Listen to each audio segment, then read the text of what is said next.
a young woman who was kidnapped by a family friend and kept hidden away in a concrete dungeon where she slept inside a makeshift coffin for 17 days, is speaking out about the harrowing ordeal and how she managed to survive. Katie Beers, now 34, participated in a Reddit on Thursday, during which she revealed that the years of sexual abuse she suffered at the hands of her godmother's husband prepared her for the ordeal. She was just 9 when she was abducted by John Esposito in 1992, who lured her in with the promise of a gift for her upcoming birthday. Esposito then took her to his house where he kept her in a dungeon he had specifically built for her that was buried under his garage and hidden by a 200-pound slab of concrete. Linoleum flooring and carpeting covered the trapdoor, which was tucked away in a closet whose entrance was obscured by a bookcase. Katie was trapped there in almost complete darkness for close to 3 weeks, while her captor sexually abused her and police were just feet away, having set up a command post on Esposito's lawn but unable to hear the girl's screams because she was buried away below the ground. Scroll down for video.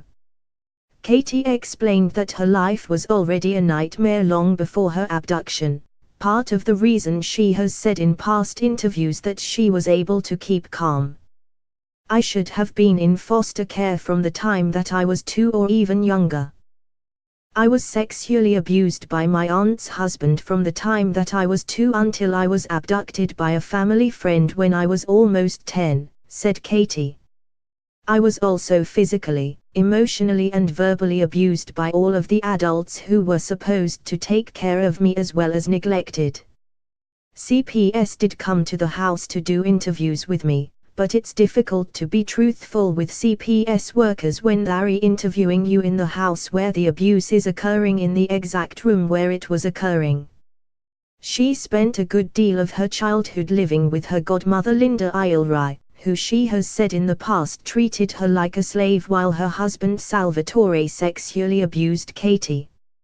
Esposito, who she called Big John, was a friend of the family, and on December 28, 1992 said he wanted to buy her a gift.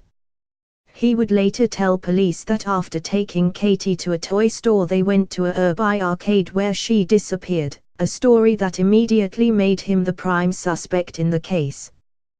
Police found nothing however when they set up a post on his property, despite the fact that Katie was just feet away. Katie called her godmother soon after the abduction to say a man had taken her, and with the investigation heating up Esposito decided to take a photo of Katie in which she looked dead and send it to police. She refused however, and made herself stay awake for most of her time in the dungeon so that he could not get the shot. Katie said in her that Esposito sexually assaulted her for the first time on the day he took her, and also revealed that when he did turn himself in she believed that the police entering the dungeon were men he had brought to sexually assault her. Esposito's confession put him in jail for 15 years to life, and he was never charged with the rape or sexual assault of Katie.